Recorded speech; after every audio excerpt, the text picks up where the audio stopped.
সমিত সোম বাংলাদেশের হয়ে খেলতে রাজি হয়েছেন। জি, আপনি ঠিকই শুনেছেন। অবশেষে সব জল্পনা কল্পনার অবসান ঘটিয়ে মেসির লিগে MLS এ নিয়মিত খেলা প্লেয়ার আসছে বাংলাদেশের ডেরায়।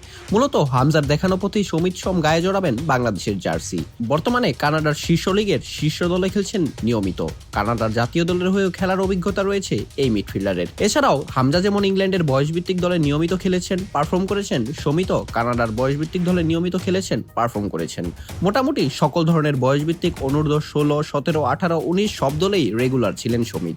ফ্রেঞ্চ লিজেন্ড থিয়েরি হেনরির মতো কোচের অধীনে যুক্তরাষ্ট্রের MLS-এ এডমন্টন FC-তেও খেলার সৌভাগ্য হয়েছে সমিতের। সুতরাং বোঝাই যাচ্ছে হামজার পর সবচেয়ে বড় প্রোফাইল আসছে বাংলাদেশের ফুটবলে, এবং সেটা উইটনেস করবে বাংলাদেশের ভক্তরা।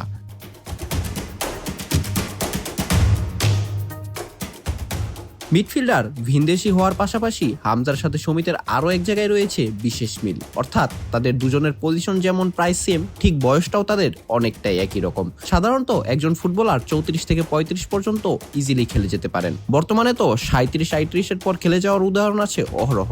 মেসি, নেইমার, রোনালদো, মডরিচরা 37-38 পেরিয়েও ফুটবল খেলে যাচ্ছেন দিব্যি। সেখান থেকে বলাই যায় সোম যদি বাংলাদেশের পতাকা গায়ে জড়ান তাহলে আগামী 10 বছরের জন্য বাংলাদেশের মিডফিল্ড ফিক্সড।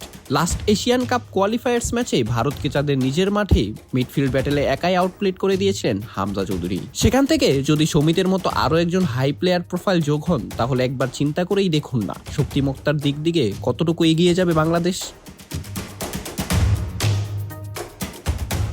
আপাতত বাফুফে থেকে এসেছে সবুজ সংকেত।